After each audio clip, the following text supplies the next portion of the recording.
It's a beautiful sunny day. It is 20 degrees in New Hampshire. 20 degrees, yeah. Still chilly. I read in the news that a lot of people they heat with oil and propane. So we have trucks that travel around bringing them their oil and their propane. And I read in the news that they're going to allow the truck drivers to work extra hours because it's been so cold. I thought that was interesting. I didn't really think it was any colder than normal, but I guess it is. So we heat with wood, so we always have to make sure the wood stove is filled up. And I'm not that great at starting a fire. I can start a fire. Just takes me a little longer because I don't sit there and, babysit it. I just try to get it started by just putting a few things in, and then I go do stuff and come back.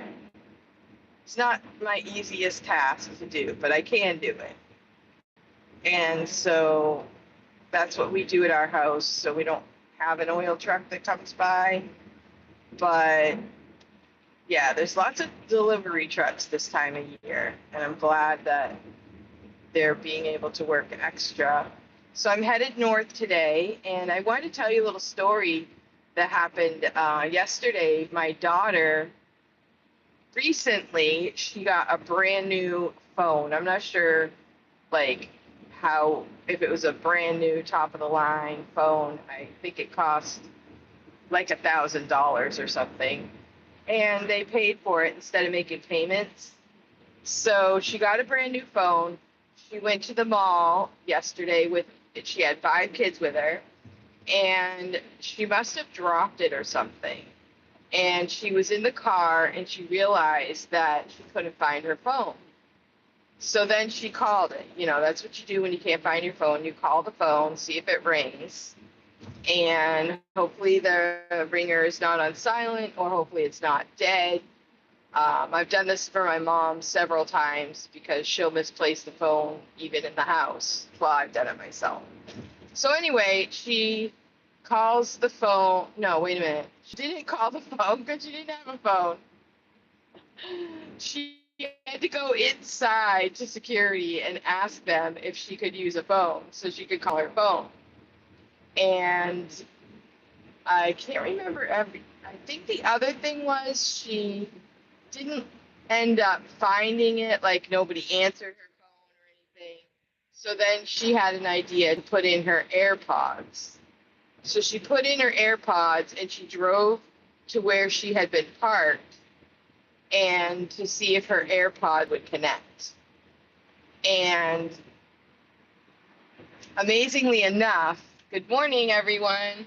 Amazingly enough, her AirPods did connect.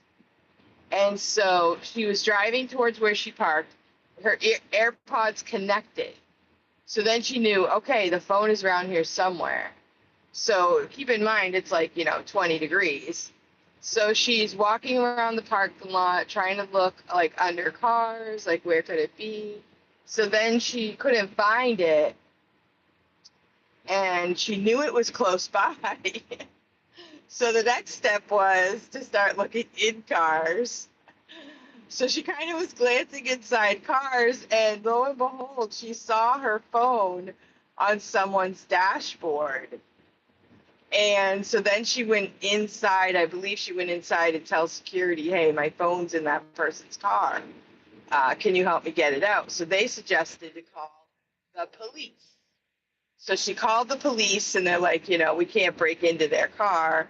We'll just have to wait until they come out. So she had the police, she had mall security, and she knew it was her phone because she's like, look, it's my phone. And she how did she do it? Oh, she called her husband, and she said, call my phone.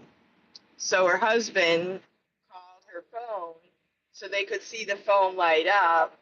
And then when she had the AirPods in, she called up our friend Siri, right? And so she said that the words that I'm not going to say because mine will turn on. And the phone lit up, so they knew it was her phone in this person's car. And I'm like, what are the odds of somebody picking up a phone and leaving it on their dashboard, so that she could pick it up? And so they waited, and lo and behold, somebody came out of the mall. Hey, good morning, Teacher Tim, online teacher dude. Thanks for coming by.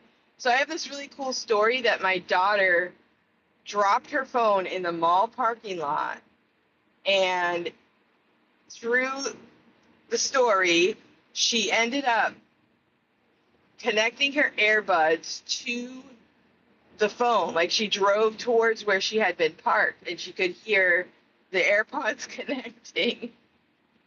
So she knew her phone was close by, and it turned out it was in someone's car on the dashboard. So she did the, call your phone thing, and it lit up. And so she knew it was her phone. So she got the police, the mall security, and the person did come out, and they're like, hey, that's my phone. And they're like, oh, your phone. I picked up your phone. I was gonna turn it in. I forgot. They kind of made up a little story. Who knows the truth of what really happened? We don't know if the person actually, they said they didn't steal it, obviously. They said they picked it up and they were going to turn it in, and they forgot about it. But it's so weird. I feel like it had to have been divine intervention from God, because he had to have told that guy, hey, pick up that phone and then put it on your dashboard face up. And I have to give my daughter, like, so much credit for being so brave. And she had 5 kids with her.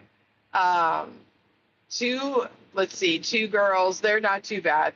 They could handle it. But then she had the 2 boys that are kind of snarly, I guess you'd say.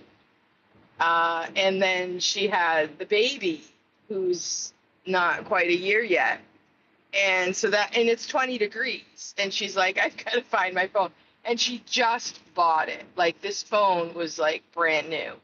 And I remember several years ago, she got a brand new phone and she dropped it the same exact day and broke the glass. So fortunately, she got the phone and it's okay. It's not broken. And everything's good. So it was a crazy, crazy thing. The mall she's visiting away from her home. So the mall that she went to was not, oh, great, I'm hitting traffic today. So I'm heading north. I'm going to the State House. So yeah, why did they not if they wanted to turn it in, they could have brought it back to Apple. They could have brought it to mall security. There's lots of options, but very, very interesting story. I feel like it was a miracle that she got her phone back. But yeah, I don't think it's easy to. Now I have insurance on my phone, so I've actually broken my phone a couple times and I've gotten it fixed. If I lose it, you can turn it off and I could get a new phone. Of course, it does cost money for the deductible, but yeah, so this is my first convening day, and I left a little bit early. My first meeting it's 10 till 8 right now. I was hoping to be there around 8, but my first actual meeting will be at 9 o'clock. The whole legislature will be meeting together at 10 o'clock, so I'm not like running late or anything. But I didn't expect this kind of traffic. I did kind of think it might be somewhat traffic. We have 400 legislators that go into Concord at this time, plus all the other people that work in Concord. So, yeah. So that was my story for the day.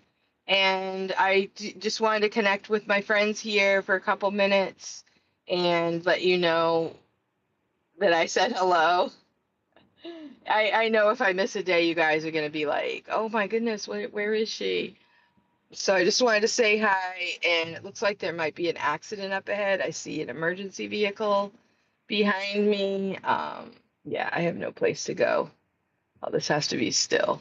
So I'm going to leave it on. You'll be able to see the emergency vehicle coming next to me. Usually you have to move over, but I can't really move over. But they have a clear way to go, and prayers for the person in the accident, and prayers that I get there. If I'm late, it's okay. It's not. It's okay. Like there's a protocol if you're late. They have a plan for that. So it's kind of interesting situation. And I'm kind of have butterflies because this is new. I'm a little nervous. Um, but one day at a time, one step at a time. I think when we do things out of our comfort zone, that helps us grow and makes our lives interesting, which isn't always like, it necessary. But yeah, my family's visiting from Georgia, and I feel really weird because I want to spend every minute with them, and I have all this stuff that I have to do, but they know me as the mom who always had, you know, I could drop everything and do anything with them. And now I have these meetings and I have, places I have to be. So it's kind of a different feeling, and I don't necessarily love that part of it, but they're all going to go back to their lives and they're going to be busy. So I have to have things I can do while they're busy too. So anyway, I better sign off right now because I'm going to manage being in a traffic jam. So thank you so much, and I hope you guys have a great day. See you next time.